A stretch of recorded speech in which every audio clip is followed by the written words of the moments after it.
ॐ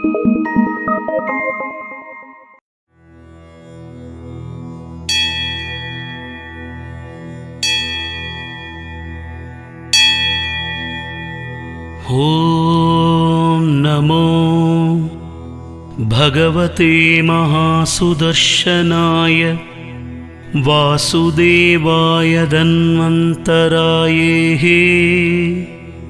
अमृतकलशहस्ताय सर्वभयविनाशाय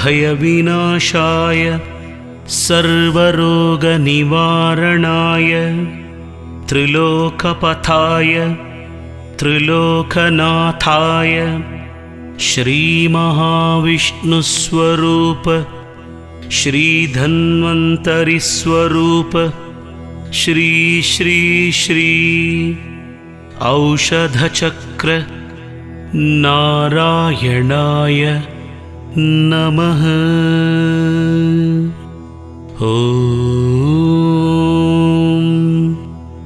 नमो भगवते महासुदर्शनाय वासुदेवाय धन्वन्तराये अमृतकलशहस्ताय सर्वभयविनाशाय सर्वरोगनिवारणाय त्रिलोकपथाय त्रिलोकनाथाय श्रीमहाविष्णुस्वरूप श्रीधन्वन्तरिस्वरूप श्री श्री श्री औषधचक्र नारायणाय नमः। ॐ नमो भगवते महासुदर्शनाय वासुदेवाय धन्वन्तराये अमृतकलशहस्ताय सर्वभयविनाशाय सर्वरोगनिवारणाय त्रिलोकपथाय त्रिलोकनाथाय श्रीमहाविष्णुस्वरूप श्रीधन्वन्तरिस्वरूप श्री श्री श्री औषधचक्र नारायणाय नमः। ॐ नमो भगवते महासुदर्शनाय वासुदेवाय धन्वन्तराये अमृतकलशहस्ताय सर्वभयविनाशाय सर्वरोगनिवारणाय त्रिलोकपथाय त्रिलोकनाथाय श्रीमहाविष्णुस्वरूप श्रीधन्वन्तरिस्वरूप श्री श्री श्री औषधचक्र नारायणाय नमः। ॐ नमो भगवते महासुदर्शनाय वासुदेवाय धन्वन्तराये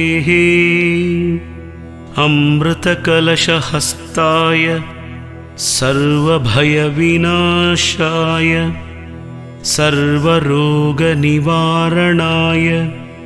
त्रिलोकपथाय त्रिलोकनाथाय श्रीमहाविष्णुस्वरूप श्रीधन्वन्तरिस्वरूप श्री श्री श्री औषधचक्र नारायणाय नमः। ॐ नमो भगवते महासुदर्शनाय वासुदेवाय धन्वन्तराये अमृतकलशहस्ताय सर्वभयविनाशाय सर्वरोगनिवारणाय त्रिलोकपथाय त्रिलोकनाथाय श्रीमहाविष्णुस्वरूप श्रीधन्वन्तरिस्वरूप श्री श्री श्री औषधचक्र नारायणाय नमः। ॐ नमो भगवते महासुदर्शनाय वासुदेवाय धन्वन्तराये अमृतकलशहस्ताय सर्वभयविनाशाय सर्वरोगनिवारणाय त्रिलोकपथाय त्रिलोकनाथाय श्रीमहाविष्णुस्वरूप श्रीधन्वन्तरिस्वरूप श्री श्री श्री औषधचक्र नारायणाय नमः। ॐ नमो भगवते महासुदर्शनाय वासुदेवाय धन्वन्तराये अमृतकलशहस्ताय सर्वभयविनाशाय सर्वरोगनिवारणाय त्रिलोकपथाय त्रिलोकनाथाय श्रीमहाविष्णुस्वरूप श्रीधन्वन्तरिस्वरूप श्री श्री श्री औषधचक्र नारायणाय नमः। ॐ नमो भगवते महासुदर्शनाय वासुदेवाय धन्वन्तराये अमृतकलशहस्ताय सर्वभयविनाशाय सर्वरोगनिवारणाय त्रिलोकपथाय त्रिलोकनाथाय श्रीमहाविष्णुस्वरूप श्रीधन्वन्तरिस्वरूप श्री श्री श्री औषधचक्र नारायणाय नमः।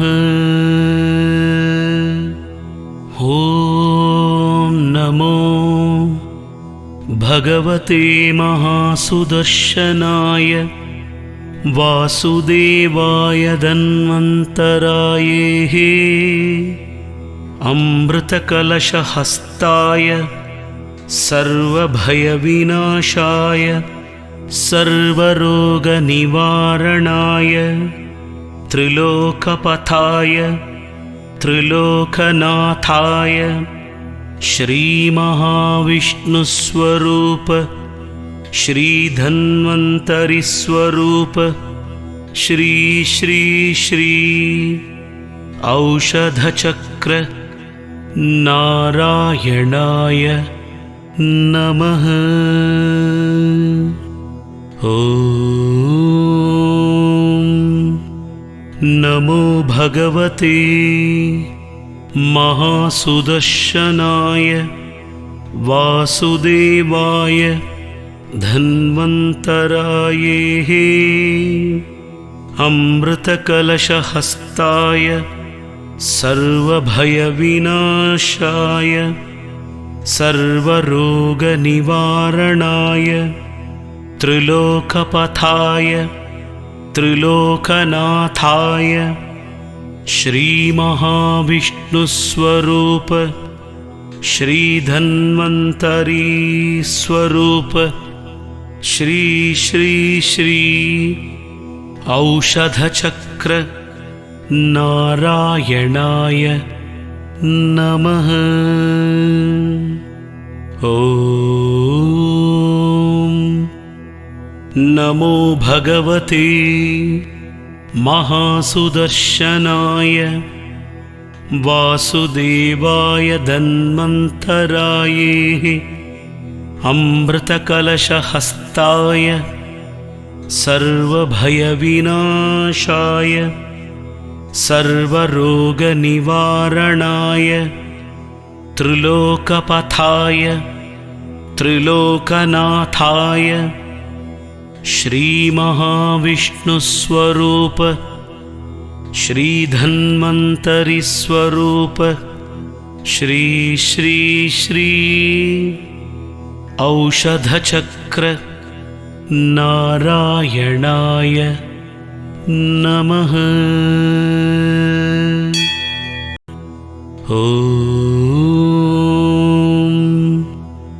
नमो भगवते महासुदर्शनाय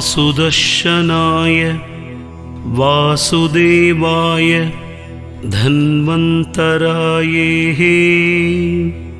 अमृतकलशहस्ताय सर्वभयविनाशाय सर्वरोगनिवारणाय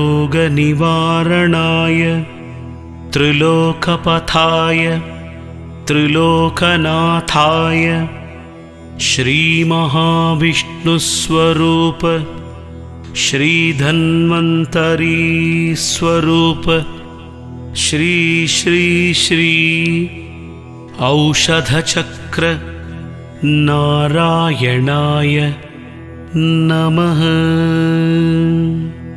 ॐ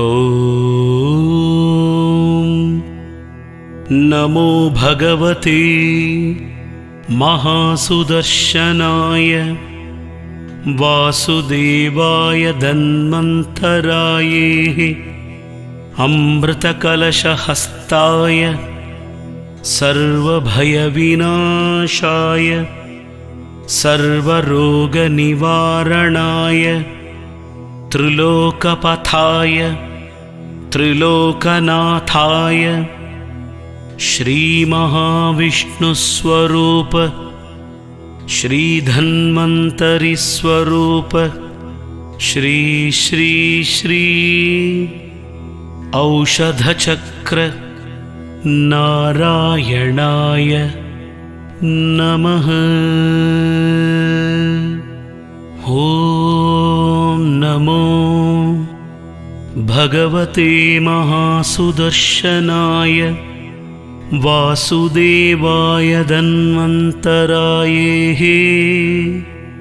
अमृतकलशहस्ताय सर्वभयविनाशाय सर्वरोगनिवारणाय त्रिलोकपथाय त्रिलोकनाथाय श्रीमहाविष्णुस्वरूप श्रीधन्वन्तरिस्वरूप श्री श्री श्री औषधचक्र नारायणाय नमः। ॐ नमो भगवते महासुदर्शनाय वासुदेवाय धन्वन्तराये अमृतकलशहस्ताय सर्वभयविनाशाय सर्वरोगनिवारणाय त्रिलोकपथाय त्रिलोकनाथाय श्रीमहाविष्णुस्वरूप श्रीधन्वन्तरीस्वरूप श्री श्री श्री औषधचक्र नारायणाय नमः। ॐ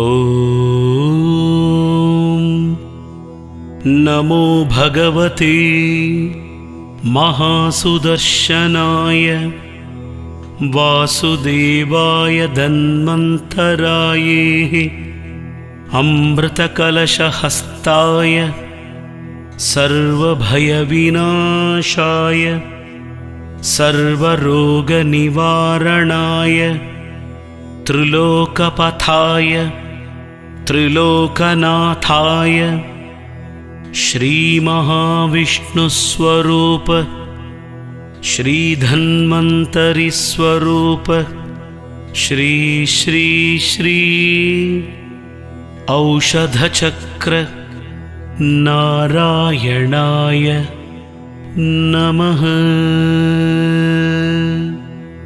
ॐ नमो भगवते महासुदर्शनाय वासुदेवाय धन्वन्तराये अमृतकलशहस्ताय सर्वभयविनाशाय सर्वरोगनिवारणाय त्रिलोकपथाय त्रिलोकनाथाय श्रीमहाविष्णुस्वरूप श्रीधन्वन्तरिस्वरूप श्री श्री श्री औषधचक्र नारायणाय नमः। ॐ नमो भगवते महासुदर्शनाय वासुदेवाय धन्वन्तराये अमृतकलशहस्ताय सर्वभयविनाशाय सर्वरोगनिवारणाय त्रिलोकपथाय त्रिलोकनाथाय श्रीमहाविष्णुस्वरूप श्रीधन्वन्तरिस्वरूप श्री श्री श्री औषधचक्र नारायणाय नमः। ॐ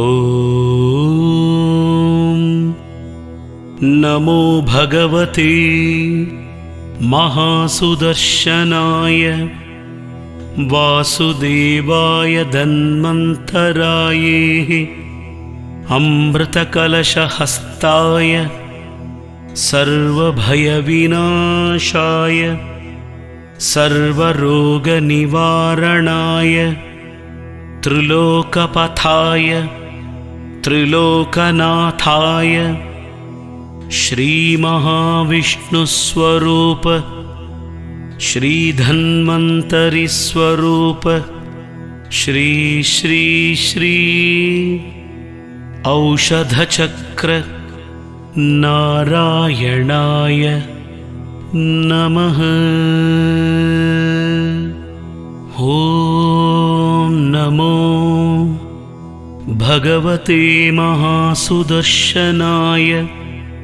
वासुदेवाय धन्वन्तराये अमृतकलशहस्ताय सर्वभयविनाशाय सर्वरोगनिवारणाय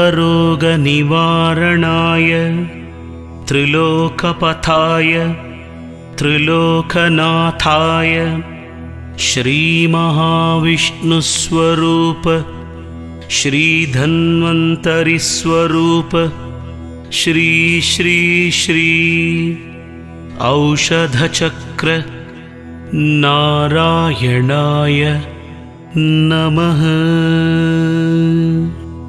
ॐ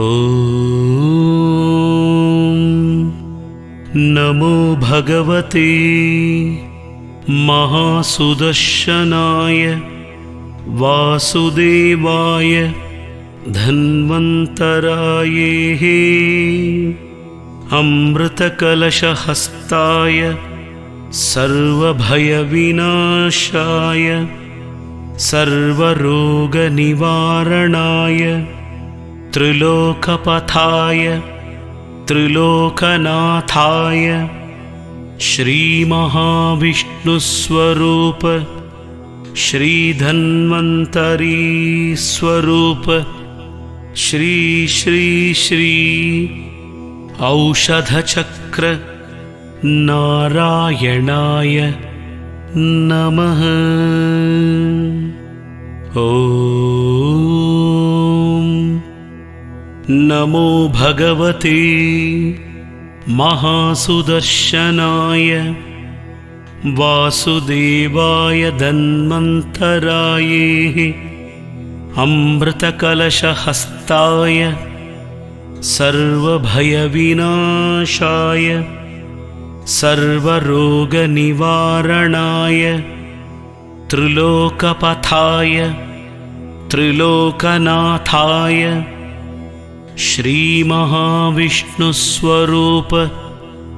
श्रीधन्वन्तरि स्वरूप श्री श्री श्री औषधचक्र नारायणाय नमः। ॐ नमो भगवते महासुदर्शनाय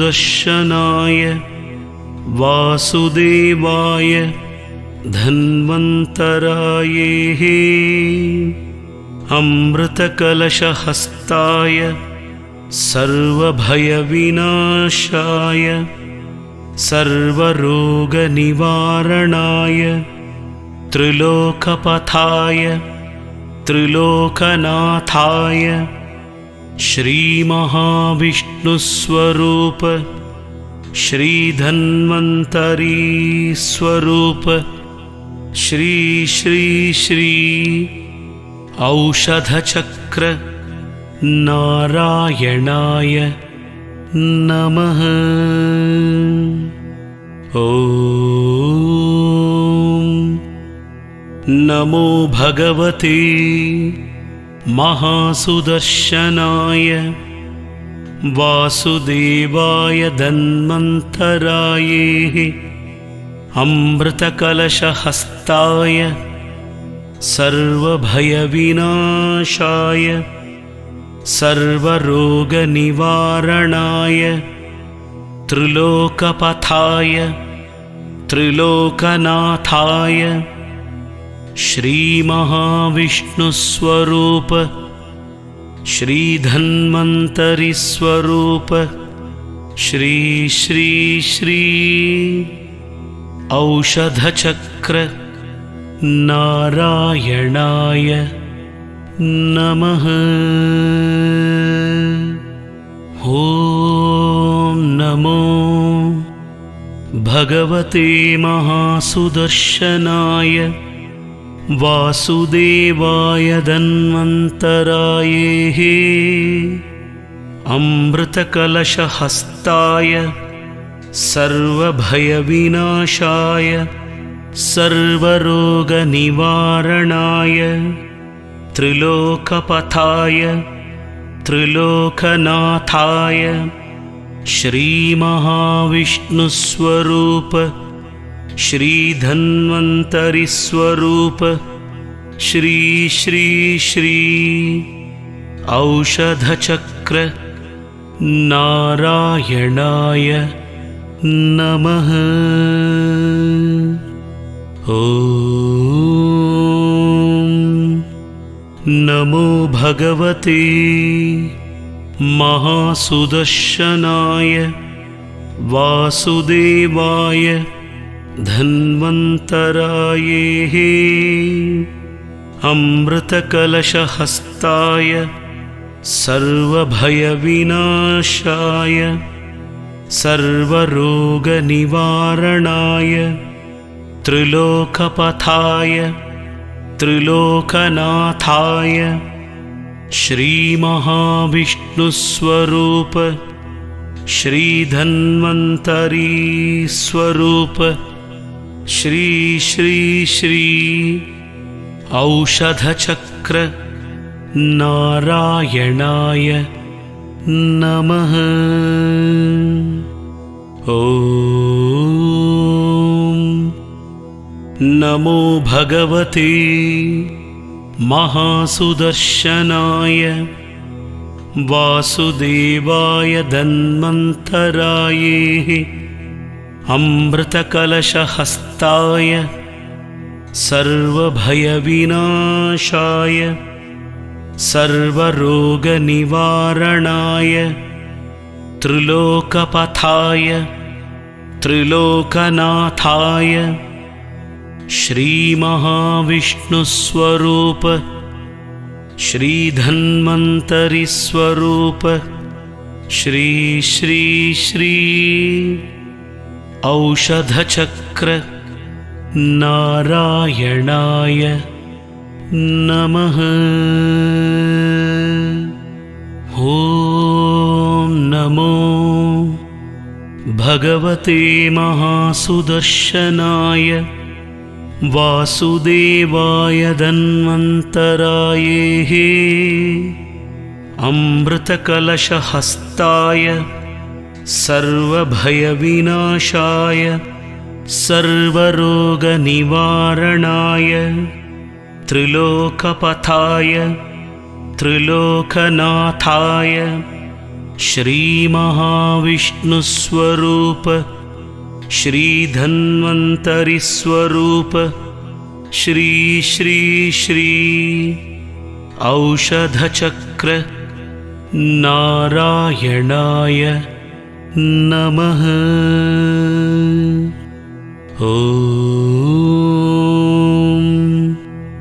नमो भगवते महासुदर्शनाय वासुदेवाय धन्वन्तराये अमृतकलशहस्ताय सर्वभयविनाशाय सर्वरोगनिवारणाय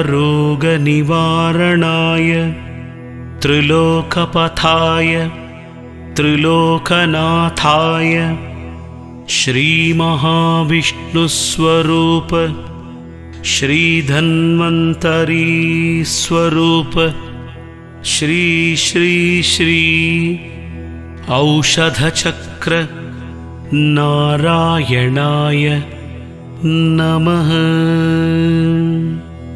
ॐ नमो भगवते महासुदर्शनाय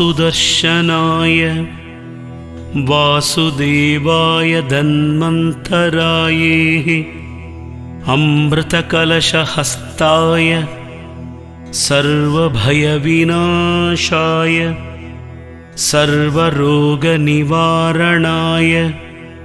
त्रिलोकपथाय त्रिलोकनाथाय श्रीमहाविष्णुस्वरूप श्रीधन्वन्तरिस्वरूप श्री श्री श्री औषधचक्र नारायणाय नमः।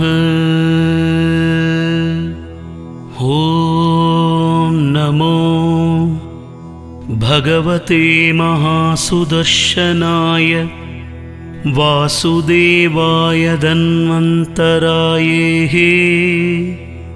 अमृतकलशहस्ताय सर्वभयविनाशाय सर्वरोगनिवारणाय त्रिलोकपथाय त्रिलोकनाथाय श्रीमहाविष्णुस्वरूप श्रीधन्वन्तरिस्वरूप श्री श्री श्री औषधचक्र नारायणाय नमः। ॐ नमो भगवते महासुदर्शनाय वासुदेवाय धन्वन्तराये अमृतकलशहस्ताय सर्वभयविनाशाय सर्वरोगनिवारणाय त्रिलोकपथाय त्रिलोकनाथाय श्रीमहाविष्णुस्वरूप श्रीधन्वन्तरी स्वरूप श्री श्री श्री औषधचक्र नारायणाय नमः। ॐ नमो भगवते महासुदर्शनाय वासुदेवाय धन्वन्तराये अमृतकलशहस्ताय सर्वभयविनाशाय सर्वरोगनिवारणाय त्रिलोकपथाय त्रिलोकनाथाय श्रीमहाविष्णुस्वरूप श्रीधन्वन्तरिस्वरूप श्री श्री श्री औषधचक्र नारायणाय नमः। ॐ नमो भगवते महासुदर्शनाय वासुदेवाय धन्वन्तराये अमृतकलशहस्ताय सर्वभयविनाशाय सर्वरोगनिवारणाय त्रिलोकपथाय त्रिलोकनाथाय श्रीमहाविष्णुस्वरूप श्रीधन्वन्तरी स्वरूप श्री श्री श्री औषधचक्र नारायणाय नमः। ॐ नमो भगवते महासुदर्शनाय वासुदेवाय धन्वन्तराये अमृतकलशहस्ताय सर्वभयविनाशाय सर्वरोगनिवारणाय त्रिलोकपथाय त्रिलोकनाथाय श्रीमहाविष्णुस्वरूप श्रीधन्वन्तरिस्वरूप श्री श्री श्री औषधचक्र नारायणाय नमः। ॐ नमो भगवते महासुदर्शनाय वासुदेवाय धन्वन्तराये अमृतकलशहस्ताय सर्वभयविनाशाय सर्वरोगनिवारणाय त्रिलोकपथाय त्रिलोकनाथाय श्रीमहाविष्णुस्वरूप श्रीधन्वन्तरिस्वरूप श्री श्री श्री औषधचक्र नारायणाय नमः। ॐ नमो भगवते महासुदर्शनाय वासुदेवाय धन्वन्तराये अमृतकलशहस्ताय सर्वभयविनाशाय सर्वरोगनिवारणाय त्रिलोकपथाय त्रिलोकनाथाय श्रीमहाविष्णुस्वरूप श्रीधन्वन्तरी स्वरूप श्री श्री श्री औषधचक्र नारायणाय नमः। ॐ नमो भगवते महासुदर्शनाय वासुदेवाय धन्वन्तराये अमृतकलशहस्ताय सर्वभयविनाशाय सर्वरोगनिवारणाय त्रिलोकपथाय त्रिलोकनाथाय श्रीमहाविष्णुस्वरूप श्रीधन्वन्तरिस्वरूप श्री श्री श्री औषधचक्र नारायणाय नमः। ॐ नमो भगवते महासुदर्शनाय वासुदेवाय धन्वन्तराये अमृतकलशहस्ताय सर्वभयविनाशाय सर्वरोगनिवारणाय त्रिलोकपथाय त्रिलोकनाथाय श्रीमहाविष्णुस्वरूप श्रीधन्वन्तरिस्वरूप श्री श्री श्री औषधचक्र नारायणाय नमः। ॐ नमो भगवते महासुदर्शनाय वासुदेवाय धन्वन्तराये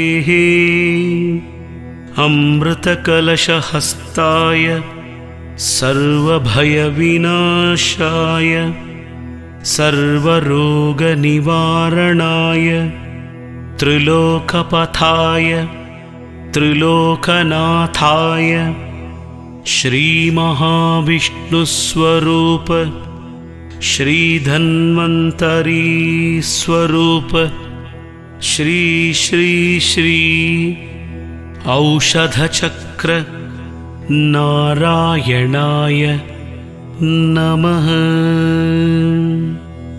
ॐ नमो भगवते महासुदर्शनाय वासुदेवाय धन्वन्तराये अमृतकलशहस्ताय सर्वभयविनाशाय सर्वरोगनिवारणाय त्रिलोकपथाय त्रिलोकनाथाय श्रीमहाविष्णुस्वरूप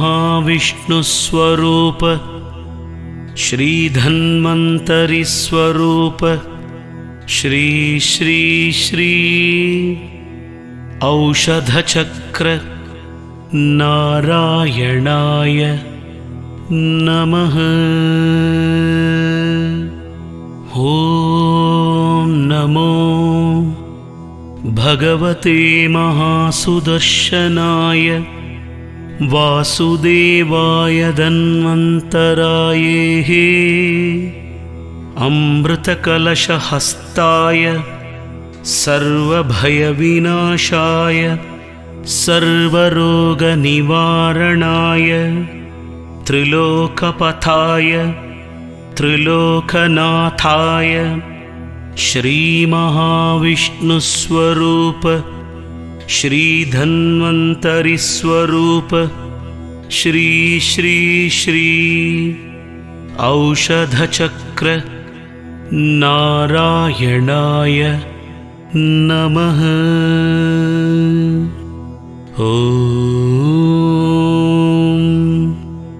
नमो भगवते महासुदर्शनाय वासुदेवाय धन्वन्तराये अमृतकलशहस्ताय सर्वभयविनाशाय सर्वरोगनिवारणाय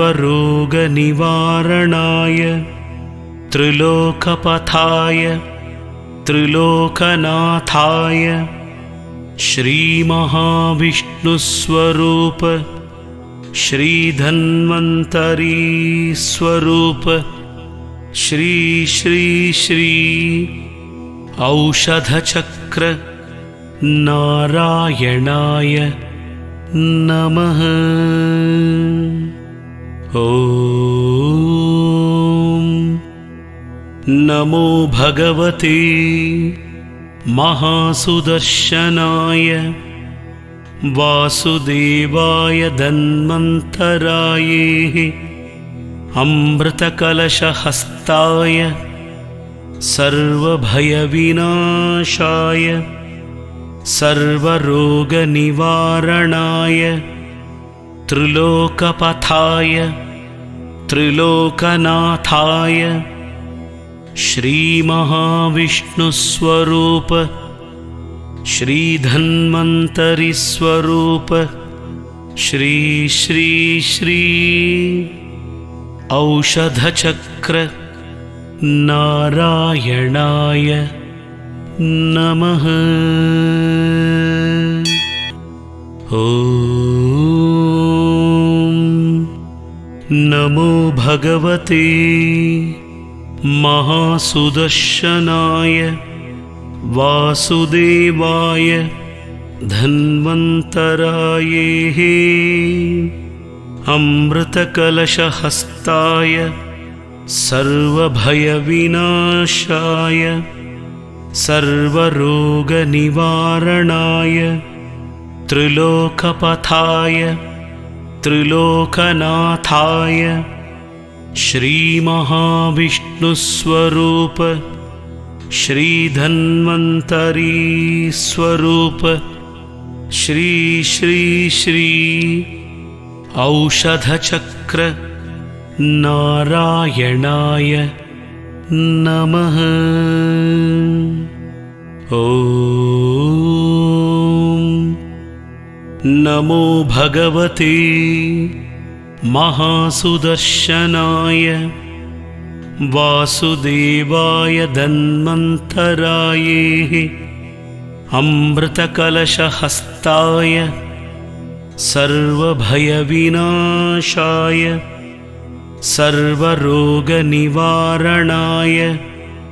त्रिलोकपथाय त्रिलोकनाथाय श्रीमहाविष्णुस्वरूप श्रीधन्वन्तरिस्वरूप श्री श्री श्री औषधचक्र नारायणाय नमः। ॐ नमो भगवते महासुदर्शनाय वासुदेवाय धन्वन्तराये अमृतकलशहस्ताय सर्वभयविनाशाय सर्वरोगनिवारणाय त्रिलोकपथाय त्रिलोकनाथाय श्रीमहाविष्णुस्वरूप श्रीधन्वन्तरिस्वरूप श्री श्री श्री औषधचक्र नारायणाय नमः। ॐ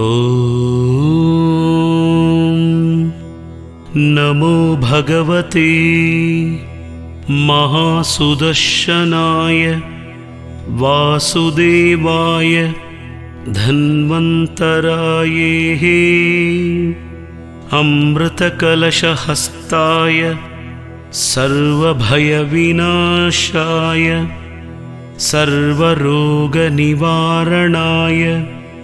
त्रिलोकपथाय त्रिलोकनाथाय श्रीमहाविष्णुस्वरूप श्रीधन्वन्तरी स्वरूप श्री श्री श्री औषधचक्र नारायणाय नमः। ॐ नमो भगवते महासुदर्शनाय वासुदेवाय धन्वन्तराये अमृतकलशहस्ताय सर्वभयविनाशाय सर्वरोगनिवारणाय त्रिलोकपथाय त्रिलोकनाथाय श्रीमहाविष्णुस्वरूप श्रीधन्वन्तरिस्वरूप श्री श्री श्री औषधचक्र नारायणाय नमः। ॐ नमो भगवते महासुदर्शनाय वासुदेवाय धन्वन्तराये अमृतकलशहस्ताय सर्वभयविनाशाय सर्वरोगनिवारणाय त्रिलोकपथाय त्रिलोकनाथाय श्रीमहाविष्णुस्वरूप श्रीधन्वन्तरिस्वरूप श्री श्री श्री औषधचक्र नारायणाय नमः। ॐ नमो भगवते महासुदर्शनाय वासुदेवाय धन्वन्तराये अमृतकलशहस्ताय सर्वभयविनाशाय सर्वरोगनिवारणाय त्रिलोकपथाय त्रिलोकनाथाय श्रीमहाविष्णुस्वरूप श्रीधन्वन्तरिस्वरूप श्री श्री श्री औषधचक्र नारायणाय नमः। ॐ नमो भगवते महासुदर्शनाय वासुदेवाय धन्वन्तराये अमृतकलशहस्ताय सर्वभयविनाशाय सर्वरोगनिवारणाय त्रिलोकपथाय त्रिलोकनाथाय श्रीमहाविष्णुस्वरूप श्रीधन्वन्तरिस्वरूप श्री श्री श्री औषधचक्र नारायणाय नमः। ॐ नमो भगवते महासुदर्शनाय वासुदेवाय धन्वन्तराये अमृतकलशहस्ताय सर्वभयविनाशाय सर्वरोगनिवारणाय त्रिलोकपथाय त्रिलोकनाथाय श्रीमहाविष्णुस्वरूप श्रीधन्वन्तरिस्वरूप श्री श्री श्री औषधचक्र नारायणाय नमः। ॐ नमो भगवते महासुदर्शनाय वासुदेवाय धन्वन्तराये अमृतकलशहस्ताय सर्वभयविनाशाय सर्वरोगनिवारणाय त्रिलोकपथाय त्रिलोकनाथाय श्रीमहाविष्णुस्वरूप श्रीधन्वन्तरी स्वरूप श्री श्री श्री औषधचक्र नारायणाय नमः। ॐ नमो भगवते महासुदर्शनाय वासुदेवाय धन्वन्तराये अमृतकलशहस्ताय सर्वभयविनाशाय सर्वरोगनिवारणाय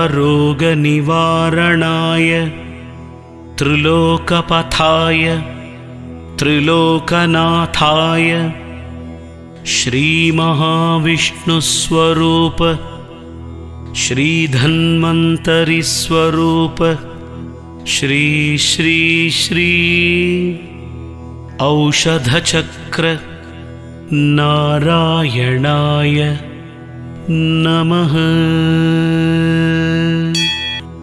ॐ नमो भगवते महासुदर्शनाय वासुदेवाय धन्वन्तराये अमृतकलशहस्ताय सर्वभयविनाशाय सर्वरोगनिवारणाय त्रिलोकपथाय त्रिलोकनाथाय श्रीमहाविष्णुस्वरूप श्रीधन्वन्तरी स्वरूप श्री श्री श्री औषधचक्र नारायणाय नमः। ॐ नमो भगवते महासुदर्शनाय वासुदेवाय धन्वन्तराये अमृतकलशहस्ताय सर्वभयविनाशाय सर्वरोगनिवारणाय त्रिलोकपथाय त्रिलोकनाथाय श्रीमहाविष्णुस्वरूप श्रीधन्वन्तरिस्वरूप श्री श्री श्री औषधचक्र नारायणाय नमः। ॐ नमो भगवते महासुदर्शनाय वासुदेवाय धन्वन्तराये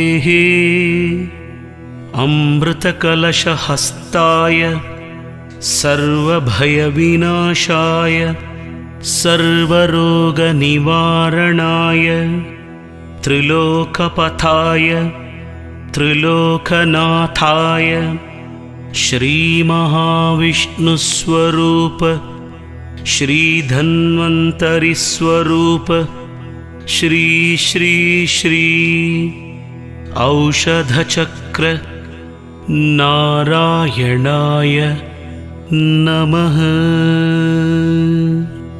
ॐ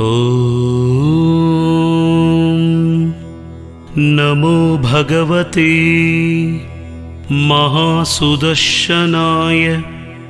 वासुदेवाय धन्वन्तराये अमृतकलशहस्ताय सर्वभयविनाशाय सर्वरोगनिवारणाय त्रिलोकपथाय त्रिलोकनाथाय श्रीमहाविष्णुस्वरूप श्रीधन्वन्तरी स्वरूप श्री श्री श्री औषधचक्र नारायणाय नमः। ॐ नमो भगवते महासुदर्शनाय वासुदेवाय धन्वन्तराये अमृतकलशहस्ताय सर्वभयविनाशाय सर्वरोगनिवारणाय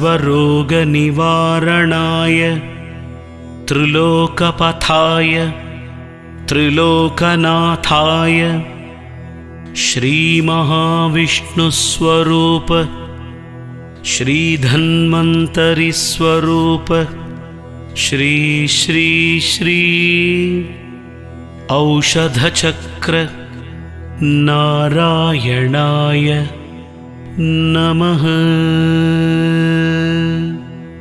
ॐ नमो भगवते महासुदर्शनाय वासुदेवाय धन्वन्तराये अमृतकलशहस्ताय सर्वभयविनाशाय सर्वरोगनिवारणाय त्रिलोकपथाय त्रिलोकनाथाय श्रीमहाविष्णुस्वरूप श्रीधन्वन्तरिस्वरूप श्री श्री श्री औषधचक्र नारायणाय नमः। ॐ नमो भगवते महासुदर्शनाय वासुदेवाय धन्वन्तराये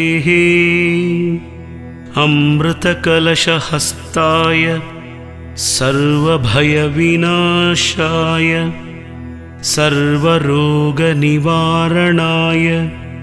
त्रिलोकपथाय त्रिलोकनाथाय श्रीमहाविष्णुस्वरूप श्रीधन्वन्तरिस्वरूप श्री श्री श्री औषधचक्र नारायणाय नमः।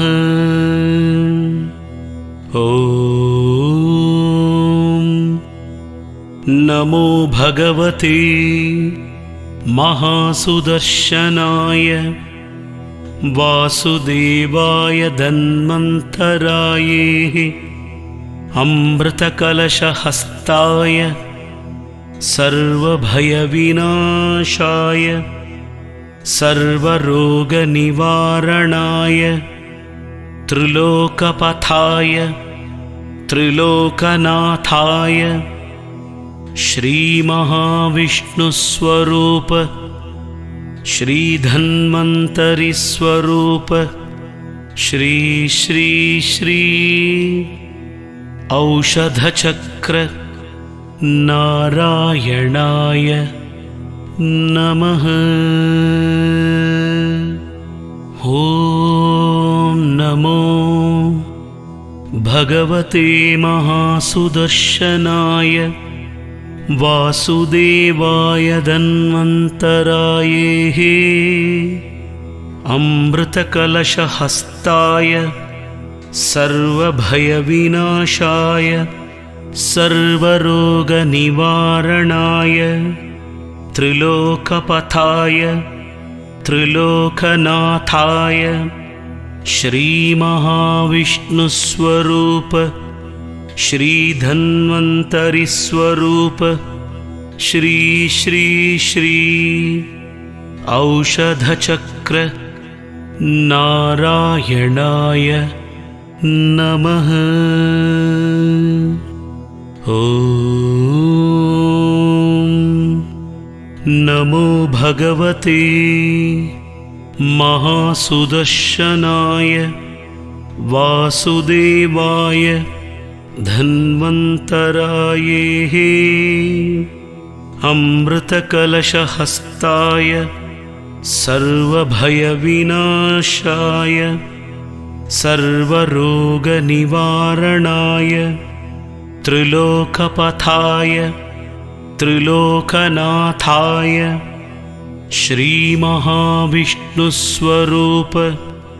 श्रीधन्वन्तरी स्वरूप श्री श्री श्री औषधचक्र नारायणाय नमः। ॐ नमो भगवते महासुदर्शनाय वासुदेवाय धन्वन्तराये अमृतकलशहस्ताय सर्वभयविनाशाय सर्वरोगनिवारणाय त्रिलोकपथाय त्रिलोकनाथाय श्रीमहाविष्णुस्वरूप श्रीधन्वन्तरिस्वरूप श्री श्री श्री औषधचक्र नारायणाय नमः।